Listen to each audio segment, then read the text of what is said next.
રેવાબા જાડેજા એ સમય પાલન ચૂક્યા છે। અમદાવાદમાં વિદ્યાર્થી સન્માન કાર્યક્રમમાં તેઓ મોડા પડ્યા।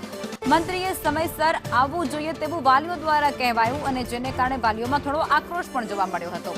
મીટિંગ હોવાને કારણે થોડું આવવામાં મોડું થયું હતું તેવું રેવાબા જાડેજા દ્વારા ખુલાસો કરવામાં આવ્યો છે। મંત્રી મોડા આવતાની સાથે જ વાલીઓ એલાલઘુમ થયા, આક્રોશમાં આવી ગયા। વાલીઓનું કહેવું હતું કે અમને 11 વાગ્યાના બોલાવી લેવામાં આવ્યા છે। તેજસ્વી તારલા ટ્યુશન મૂકીને અહીં આવ્યા છે, અમે બધા ધંધો મૂકીને અહીં આવ્યા છીએ, ધંધો બંધ રાખીને અહીં આવ્યા છીએ। કેબિનેટ બંધ રાખી અને આવવું જોઈએ મંત્રીએ તેવું વાલીઓએ કહ્યું। અમને 11 વાગ્યાના અહીંયા બોલાયા છે અને નાના નાના બાળકો અહીંયા તૈયાર થઈને જે સંગીત માટે તૈયાર થયા છે એ લોકોને બીજી કોઈ વ્યવસ્થા શિક્ષણ મંત્રી આવ્યા જ નથી।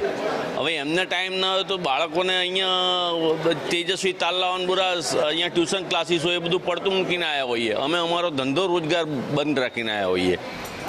તો રવિવારે રાખવું જોઈએ, કાં તો પછી એમની કેબિનેટ જે હોય એ રદ કર્યા પહેલાં અહીં આવી જવું જોઈએ। બાળકો સુધી પુસ્તકો પહોંચે એ માટે અમે સતત વિભાગ છે એ મક્કમ હોય છે। આ વખતે ક્રાઇસિસને ધ્યાનમાં રાખીને આ પરિસ્થિતિનું નિર્માણ થયું છે, છતાં પણ એજ્યુકેશન ડિપાર્ટમેન્ટ અને પાઠ્યપુસ્તક મંડળ સંયુક્ત ઉપક્રમે ડેલીનું ફોલોઅપ લઈ અને બાળકો સુધી પહોંચે પુસ્તકો એ માટે અમે સતત કીન છીએ અને જવાબદારીના ભાગરૂપે, ફરજના ભાગરૂપે અમે સતત ફોલોઅપ લઈ અને હવે તો બહુ નોમિનલ એવી સ્કૂલ્સ રહી છે કે જ્યાં આ પ્રકારની અસુવિધા સર્જાણી હોય એમાં 100% સત્વરે એનું રિઝલ્ટ મળે અને આવનારા એકેડેમિક યર્સથી કોઈ પણ જાતની આ પ્રકારની ક્રાઇસિસ છે એની સંભાવના ઝીરો થઈ શકે એ માટે અમે પ્રયત્નશીલ છીએ।